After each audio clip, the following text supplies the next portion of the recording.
श्री शिवाय नमस्तुभ्यम। दोस्तों, जैसा कि आप सब जानते हो, कल है 24 फरवरी और शनिवार का दिन। शनिवार के दिन पड़ रही है पूर्णिमा तिथि, जो कि इस दिन को बहुत ही खास एवं विशेष बनाती है। पूज्य गुरुजी प्रदीप मिश्रा जी ने कुछ विशेष उपाय बताए हैं जो आपको पूर्णिमा तिथि के दिन अवश्य ही करने हैं। यदि आपके जीवन में धन संपदा की बहुत ज़्यादा कमी है, माता लक्ष्मी आपसे रूठी हुई है, माता लक्ष्मी का आपके घर में वास नहीं है, या आपको व्यापार में वृद्धि नहीं हो रही है, या फिर आपका कोई कार्य है बहुत दिनों से अटका हुआ है, तो बस आपको 5 गेहूं के दाने से अचूक उपाय करना है। यदि आप इस उपाय को करते हो तो आपके जीवन की जो भी समस्या होगी समाप्त होगी, साथ ही साथ आपके जीवन में जो भी मनोकामना होगी वो अतिशीघ्र पूर्ण हो जाएगी। पूज्य गुरु जी की कथा को सुनकर उपाय को अच्छे से समझाने का प्रयास करेंगे। तो आइए दोस्तों, जानते हैं उपाय कैसे करने हैं। पहला जो उपाय है दोस्तों, वो है मनोकामना पूर्ति के लिए। यदि आपकी कोई विशेष मनोकामना है जो काफ़ी दिनों से पूर्ण नहीं हो रही है, या आप कोई व्यापार करते हो, आपके व्यापार में घाटा होता जा रहा है, व्यापार में बिल्कुल भी वृद्धि नहीं हो रही है, या आप कहीं पर नौकरी के लिए जाते हो, नौकरी आपको कहीं नहीं मिल रही है, तो इस उपाय को अवश्य कीजिए। इस उपाय को करने के लिए आपको सबसे पहले लेना है 5 गेहूं के दाने, साथ ही आपको लेना है 1 लोटा जल। अब आप इस उपाय को सुबह से लेकर शाम तक कभी भी कर सकते हो। अब आपको इन्हें लेकर चले जाना है शिव जी के मंदिर में। शिव जी के मंदिर में जाकर सबसे पहले जो आपके पास 5 गेहूं के दाने हैं, उनमें से 4 गेहूं के दाने आपको गणेश जी के स्थान पर समर्पित करने हैं, श्री शिवाय नमस्तुभ्यम कहते हुए।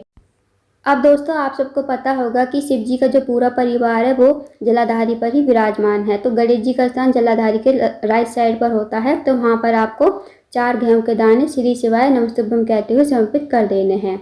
अब जो आपके पास 1 लोटा जल है और 1 गेहूं का दाना है, आपको थोड़ा सा जल जो है सबसे पहले गणेश जी के स्थान पर समर्पित कर देना है, श्री शिवाय नमस्तुभ्यम कहते हुए।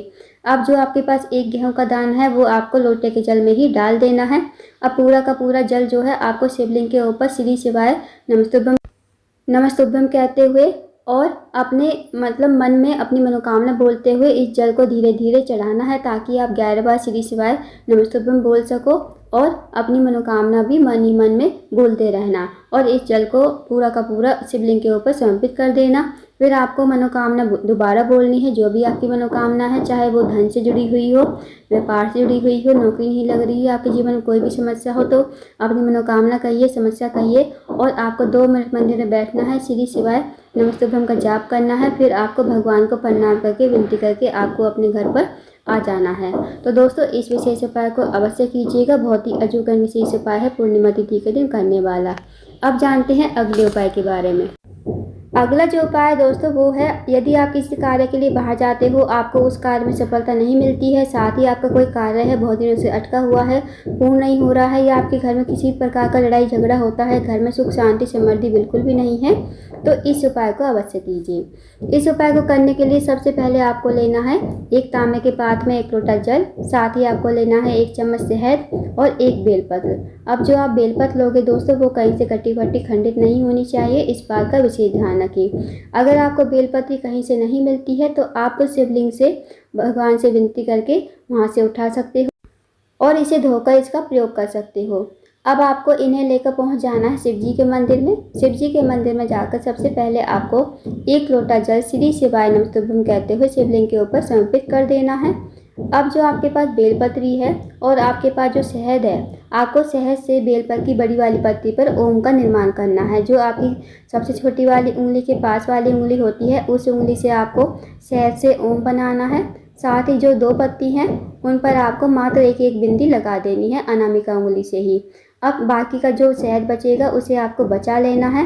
अब आपको इस बेलपत्र को अपने हाथ में लेना है और महादेव से अपनी मनोकामना बोलनी है। जो भी आपका कार्य अटका हुआ है, बहुत दिनों से पूर्ण नहीं हो रहा है, या फिर आपका अदालत में कोई केस चल रहा है, तो आप महादेव से विनती कीजिए। या फिर आपके घर में लड़ाई झगड़ा होता रहता है, घर में सुख शांति समृद्धि बिल्कुल भी नहीं है, तो आप महादेव से विनती कीजिए कि हमारे घर में कभी लड़ाई झगड़ा ना हो, सुख शांति समृद्धि हमारे घर में बनी रहे। ऐसी मनोकामना करके आप इस बेलपत्र को शिवलिंग के ऊपर समर्पित कर दीजिए, श्री शिवाय नमस्तुभ्यम कहते हुए। अब जो दोस्तों आपके पास शहद बचा है ना, वो आपको जलाधारी पर 7 बिंदी लगानी है।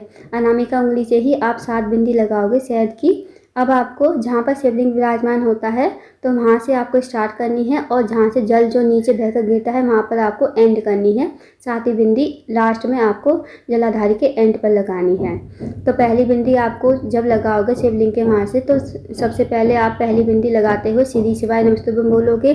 जब दूसरी बिंदी लगाओगे श्री शिवाय नमस्तुभ्यम, तीसरी बिंदी लगाओगे श्री शिवाय नमस्तुभ्यम। इस प्रकार आपको 7 बार बिंदी लगानी है और 7 बार आपको श्री शिवाय नमस्तुभ्यम का जाप करना है। फिर आपको महादेव से प्रार्थना करनी है, जो भी आपकी विशेष मनोकामना है मनोकामना कहिए। 2 मिनट मंदिर में बैठिए और श्री शिवाय नमस्तुभ्यम का जाप अवश्य कीजिए। फिर आपको इस उपाय को करके अपने घर पर आ जाना है। इस विशेष उपाय को भी अवश्य कीजिएगा, बहुत ही अजोड विशेष उपाय है। इस उपाय को करने से भी आपकी मनोकामना अवश्य ही पूर्ण हो जाएगी। अब जानते हैं दोस्तों अगले उपाय के बारे में। अगला जो उपाय है वो है रोग मुक्ति के लिए। यदि आपके घर में कोई व्यक्ति काफ़ी दिनों से बीमार पड़ा है या उसे जो है कैंसर जैसी बीमारी हो गई है या फिर बीपी थायराइड जैसी बीमारी है, तो इस उपाय को अवश्य कीजिए। इस उपाय को करने के लिए सबसे पहले आपको लेना है 1 लोटा जल तांबे के पात्र में, साथ ही आपको लेना है 1 बेलपत्र। अब जो आप बेलपत्र लोगे दोस्तों वो कहीं से कटी फटी खंडित नहीं होनी चाहिए, इस बात का विशेष ध्यान रखिए। अब इन्हें लेकर चले जाइए आप शिव जी के मंदिर में। शिव जी के मंदिर में जाकर सबसे पहले आपको 1 लोटा जल श्री शिवाय नमस्तुभ्यम कहते हुए शिवलिंग के ऊपर समर्पित कर देना है। अब जो आपके पास बेलपत्री है वो आप अपने हाथ में लोगे, सीधे हाथ में, और महादेव से विनती करोगे। जो भी व्यक्ति आपके घर में बीमार है, काफ़ी दिनों से बीमार पड़ा है, उस रोगी व्यक्ति का नाम बोलोगे, गोत्र बोलोगे और इस बेलपत्र को शिवलिंग के ऊपर समर्पित कर दोगे श्री शिवाय नमस्तुभ्यम कहते हुए। अब दोस्तों 2 मिनट आप मंदिर में बैठिए, श्री शिवाय नमस्तुभ्यम का जाप कीजिए और जो आपने बेलपत्र चढ़ाई है ना शिवलिंग के ऊपर, वो आपको महादेव से प्रार्थना करके विनती करके आपको अपने घर पर लेकर आनी है। और ये बेलपत्र आपको उस रोगी व्यक्ति को खिलानी है जो व्यक्ति आपके घर में बीमार है काफ़ी दिनों से, उस व्यक्ति को खिलानी है। और कुंडकेश्वर महादेव का नाम लेते हुए इस बेलपत्र को खाए और चबा चबा कर इस बेलपत्र को खाए। अगर वो नहीं खाता है तो आप इसे सुखा लीजिए, इसका सुखाकर पाउडर बना लीजिए और इसे पानी में घोलकर दे सकती है और कुंडकेश्वर महादेव का नाम लेते हुए इस पानी को पिए। यकीन मानिए दोस्तों, जो भी व्यक्ति आपके घर में काफ़ी दिनों से बीमार पड़ा है उसकी बीमारी धीरे धीरे ठीक होने लगेगी। तो इस विशेष उपाय को अवश्य कीजिएगा, बहुत ही अचूक विशेष उपाय है। अब जानते हैं दोस्तों अगले उपाय के बारे में। अगला जो उपाय है दोस्तों, यदि आपके जीवन में धन की बहुत ज़्यादा कमी है, पैसों की तंगी है, या फिर आप 1 पैसा कमाते हो, सवा पैसा आपका बीमारी में खर्च हो जाता है, आपके घर में माता लक्ष्मी का वास जो है बिल्कुल भी नहीं है, तो इस विशेष उपाय को अवश्य कीजिए। इस उपाय को करने के लिए आपको चाहिए 7 चने की दाल, साथ ही आपको चाहिए 1 छोटा सा गुड़ का टुकड़ा और 1 तांबे के पात्र में 1 लोटा जल। अब इस उपाय को आप सुबह से लेकर शाम तक कभी भी कर सकते हो। अब इन्हें लेकर चले जाइए आप शिव जी के मंदिर में। शिव जी के मंदिर में जाकर सबसे पहले आपको जो आपके पास चने की दाल है वो आपको थोड़ी सी गीली कर लेनी है, पानी डालकर गीली कर लीजिए। फिर जो आपके पास 1 छोटा सा गुड़ का टुकड़ा है वो आपको लोटे के जल में ही डाल देना है। अब आपको चने की दाल श्री शिवाय नमस्तुभ्यम कहते हुए शिवलिंग के ऊपर समर्पित कर देनी है। अब जो आपके पास 1 लोटा जल है जिसमें आपने गुड़ का टुकड़ा डाला है वो आपको अपने हाथ में लेना है।